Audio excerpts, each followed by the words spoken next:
आज बार्शीमध्ये आलेला आहात। खरं तर पवार साहेबांचं भाषण सुरू असताना काही मराठा युवकांनी त्यांना काळे झेंडे दाखवण्याचा प्रयत्न केला। कुर्डवाडीमध्ये देखील मनसेच्या पदाधिकाऱ्यांनी जाब विचारला। कसं पाहता या घटनांकडे? मनसे हा जो पक्ष आहे, ज्यांनी तुम्ही मला मगाशी सांगितलं की कुर्डवाडीमध्ये थोडासा त्रास देण्याचा प्रयत्न हा कळवायला केला। दुर्दैवाने असं झालं आहे की जो पक्ष मराठी अस्मितेसाठी लढला तोच आता दिल्लीचे आदेश घ्यायला लागलेला आहे आणि आता या काळामध्ये लोकशाही दाबण्यासाठी जर त्यांनी सुपारीच घेतली असेल आणि भाजपबरोबर राहूनच जर मनसेला काम करायचं असेल तो त्यांचा विषय आहे। फक्त मनसेच हा पक्ष नाही तर असे अनेक पक्ष आहेत। कुठेतरी दिल्लीवरनं आदेश आला, मताचं विभाजन व्हावं आणि महायुतीला कुठेतरी फायदा व्हावा या पद्धतीचं काम आणि काही वक्तव्य त्यांच्याकडनं होत आहेत, ही दुर्दैवी गोष्ट आहे। आणि काही सामाजिक कार्यकर्ते एखाद्या सभेमध्ये आणि खास करून लोकशाही टिकवणारी जी पार्टी आहे म्हणजे राष्ट्रवादी शरदचंद्र पवार याच्यामध्ये जर काही मुद्दे मांडले असतील, आता त्यांना ठीक आहे सत्तेत कोण आणि विरोधात कोण त्या कार्यकर्त्यांना माहीत नसेल, पण शेवटी आम्ही लोकशाही मांडणारे माणसं आहोत। तिथं त्यांनी मुद्दा मांडला, पण पवारसाहेबांनी शेतकऱ्यांचा, कष्टकऱ्यांचा, युवाचा मुद्दा हा पुढे नेत लोकांपर्यंत सामान्य लोकांचा आवाज पवारसाहेब घेऊन गेलेले आहेत। खरं तर बारामतीमधून अजितदादांच्या विरोधात योगेंद्रदादा उभा राहणार अशी एकंदरीत चर्चा आहे। काय नक्की त्या संदर्भात आपण? राजकीय रणनीती आहे, सगळ्या रणनीती आत्ताच सांगायच्या नसतात। योग्य वेळ येऊ द्या आणि तिथं योग्य उमेदवार पुढे येईल आणि पवारसाहेबांच्या मार्गदर्शनाखाली या महाराष्ट्रामध्ये तसंच जोडीला उद्धव ठाकरे साहेब आणि काँग्रेसचे सर्व नेते राहून महाविकास आघाडी सरकार येणार म्हणजे येणार, एवढंच या ठिकाणी सांगतो। जबाबदारी समजा पडली बारामतीमध्ये लढण्याच्या दादांच्या विरोधात तर आपण लढाल का? मी कर्जत जामखेडला सोडू शकत नाही, मी कर्जत जामखेडमधूनच लढणार। कर्जत जामखेडकरांनी मला लढायला शिकवलेलं आहे, त्यामुळे त्यांच्यासाठी आणि विचारासाठी मी कर्जत जामखेडमधूनच लढणार पण आणि भल्या भल्या शक्तींच्या विरोधात भिडणार पण।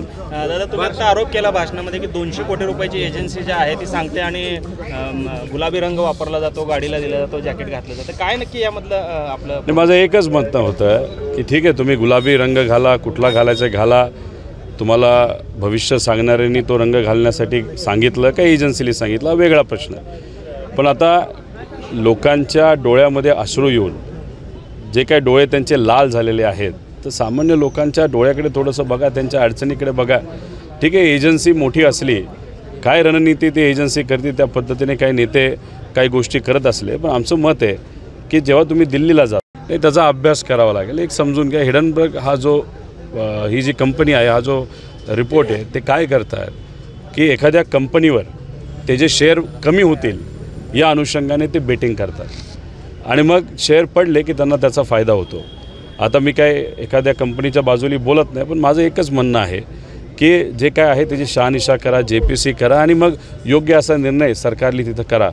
पण महाराष्ट्रामध्ये आणि या देशामध्ये असणाऱ्या ज्या कंपन्यात आज तर मुलांना नोकऱ्या मिळत नाहीत आणि मग या कंपनीला जर कोणी मुद्दामून अडचणीत आणणं जात असेल तर ही सुद्धा बाजू कुठेतरी बघितली पाहिजे असं माझं मत आहे। दादा, काल राज ठाकरेंच्या गाडीवर सुपाऱ्या फेकल्या आणि आज म्हणजे काल रात्रीच पुन्हा उद्धव ठाकरेंच्या ताफ्यातील गाडी फोडली। कसं पाहता या राजकारणाकडे आणि काय आपलं आव्हान? एक तर अतिशय खालच्या लेवलला हे राजकारण गेलेलं आहे। माझं एकच मत आहे की आता सामान्य लोकांमध्ये जी चर्चा सुरू झाली आहे की मतं फाटाफाटी करण्यासाठी काही पक्ष आणि काही नेते तसंच काही उमेदवार हे उभे केले जातील मुद्दामून। त्यामुळे हे सुपारीबाज पक्ष आणि नेते जे आहेत त्याच्या विरोधात महाराष्ट्रामध्ये आता वातावरण झालेलं आहे आणि लोक जेव्हा सुपारीबाज असं त्यांना संबोधलं जातं या नेत्यांना ते कुठेतरी चिडतात आणि काल जे ठाण्यामध्ये झालं कदाचित सुपारीबाज हा शब्द जास्तच जोमलेला दिसतोय काही सुपारीबाज नेत्यांना आणि पक्षाला असं आपल्याला म्हणावं लागेल। मी आपल्याला सांगेल की बार्शीमध्ये महाविकास आघाडीच्या विचाराचा उमेदवार निवडून यावा यासाठी आपल्या सगळ्यांना प्रयत्न करावे लागतील। पवारसाहेबांचं भाषण आपण ऐकलं तर शेतकरी, कष्टकरी, युवा, महिला याच्यावरचं भाषण त्यांचं होतं। प्रत्येक ठिकाणी महाविकास आघाडी म्हणून आपल्याला तिथं प्रयत्न करावे लागतील आणि तुम्ही जर मला विचारलं तर इथं असणारे जे सामान्य कार्यकर्ते आहेत, जर सामान्य नागरिक आहेत, त्यांचं सगळ्यांचं मत आहे की इथं राष्ट्रवादी शरदचंद्र पवार यांना उमेदवारी तिथं त्या पक्षाच्या उमेदवाराला उमेदवारी जावी। आता हे कार्यकर्त्यांचं मत आहे। हे जे म्हणणं आहे ते आम्ही नेत्यांपर्यंत पोचू आणि आमचे नेते इतर पक्षाच्या नेत्यांबरोबर चर्चा करून इथं उमेदवारी ही महाविकास आघाडीमधून कुठल्या पक्षाला मिळेल याची भूमिका पुढच्या काही दिवसांमध्ये नक्की स्पष्ट होईल।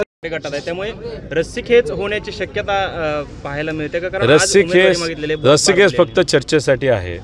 महाविकास आघाडीमध्ये जे वरती चर्चा होते म्हणजे लोकांची भूमिका समजून घेतली जाते, कार्यकर्ते पदाधिकाऱ्यांना बोलून घेतलं जातं सर्व पक्षातून, पण निर्णय सेंट्रल लेवलला म्हणजे पवारसाहेब, राहुल गांधी साहेब असतील, थोरात साहेब असतील, पटोले साहेब असतील, उद्धव ठाकरे साहेब आणि राऊत साहेब यांच्या लेवलला ते निर्णय तिथे घेतले जातात. शेवटी आता भूमिका घेतलेली आहे, निर्णय काय येतो पुढच्या काही दिवसांमध्ये आपल्याला बघावं लागेल. अजितदादा असं म्हणाले की मराठा समाजाला आरक्षण मिळालं पाहिजे. मुख्यमंत्री असं म्हणतायत की मराठा समाजाला आम्ही आरक्षण दिलं. सरकारमधले नेते आणि मंत्री जे आहेत ते संभ्रमावस्थेत आहेत का? मराठा समाजाला आरक्षण दिलंय का नाही दिलंय? लोकसभेचं इलेक्शन झाल्यानंतर सत्तेत असणाऱ्या नेत्यांना काय चाललंय हेच कळत नाही. योजनेचे नावं चुकीच्या पद्धतीने घेतले जातात, आकडे चुकीच्या पद्धतीने सांगितले जातात.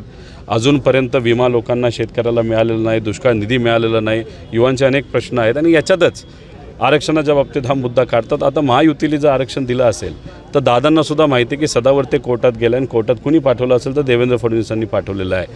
मग आता हा वाद कायमस्वरूपी जर संपवून कोर्टात जाऊन युवांना स्पर्धा परीक्षेच्या माध्यमातून आरक्षण तिथं मिळणार असेल आणि त्यात भाजपचाच एक कार्यकर्ता जाऊन विरोध करत असेल तर दादांनासुद्धा माहिती आहे की रणनीती महायुतीची काय चालली. या सगळ्या गोष्टींमुळे संभ्रम कुठेतरी तिथं निर्माण होत असावा असं आम्हा सगळ्यांचं मत आहे.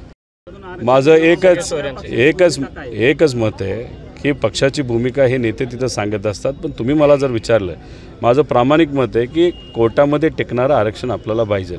सत्तेत जे आहेत त्यांना कुणीच तिथं दुर्दैवाने विचारत नाही. सत्तेत असणाऱ्या लोकांनी आत्तापर्यंत निर्णय घ्यायला पाहिजे होता.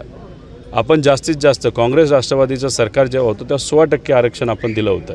त्याचा विरोध कोणी केला? देवेंद्र फडणवीस साहेबांच्या एका कार्यकर्ते सदावर्ते कोर्टात गेला, 16% आरक्षण आपलं हाणून पाडलं. आता परत कोर्टात कोण गेलं आहे? महायुतीला आरक्षण दिल्यानंतर सदावर्ते गेला आहे. सदावर्ते जर देवेंद्र फडणवीस साहेबांचा कार्यकर्ता असेल तर मग देवेंद्र फडणवीस साहेब त्या कार्यकर्त्याला का सांगत नाही कोर्टात बाबांनो जाऊ नको? मग तिथं मुद्दामून घेऊन गेलं जातं. तसंच ओबीसी समाजाच्या बाबतीत बोलायचं झालं तर राजकीय आरक्षण जे अडकलेलं आहे ते भाजपच्याच एका कार्यकर्त्यांमुळे. त्यामुळे भाजपचे हे जे नेते आहेत ते काय करतात? दोन समाजामध्ये वाद निर्माण करतात. त्याच्यामध्ये वाद निर्माण करून जे काही आपल्याला आरक्षण मिळाले ते सुद्धा हाणून पाडतात. आणि याच्यात जे मूलभूत प्रश्न आहे ज्याच्यामुळे घर चालू शकतं, शेतकऱ्याचे मुद्दे, युवांचे मुद्दे, याच्यावर कुणी लक्ष तिथं देत नाही.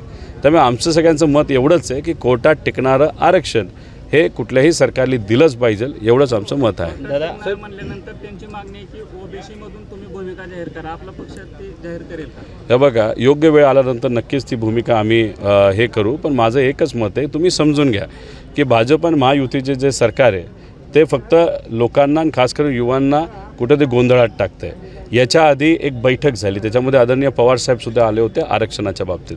त्या बैठकीमध्ये चर्चा झाल्यानंतर सरकार विरोधात असलं तरी आरक्षणासाठी पवारसाहेब आणि सर्व मित्र पक्षाली महाविकास आघाडीच्या त्या निर्णयाला पाठिंबा दिला. आता परत हे जे सरकार आहे, जे मराठा समाजाचे सामाजिक कार्यकर्ते आहेत त्यांना भेटण्यासाठी काही नेते जातात, सत्तेतले काही मंत्री जातात. ओबीसी समाजाच्या काही कार्यकर्त्यांना जे उपोषणाला बसलेत त्यांना भेटण्यासाठी दुसरे नेते जातात. त्यांच्यात काय चर्चा होती, काय बोलणं जातं हे कुठेही विरोधी पक्षाला म्हणजे आम्हाला तिथं सांगितलं जात नाही. आणि परत एकदा बैठक जर झाली असेल, परत एकदा बैठक घेण्याचं कारण काय? तुमच्याकडे 220पेक्षा जास्त आमदार तुमच्या हातामध्ये आहेत, तुमच्या पक्षामध्ये आहेत, नाही तर तुमच्या सरकारमध्ये आहेत. तर निर्णय घेऊन तुम्ही मोकळं व्हावं. आता सरकारचं हे बघा, सत्तेत असणाऱ्या लोकांनी सत्ता का दिली निर्णय घेण्यासाठी? आमचं एकच मत आहे की सरकार त्या बाबतीत काय करते ही भूमिका सरकारची कुठेतरी बघावी लागेल आणि मग योग्य असा निर्णय आपल्याला घ्यावा लागेल. एबीपी माझा, उघडा डोळे बघा नीट.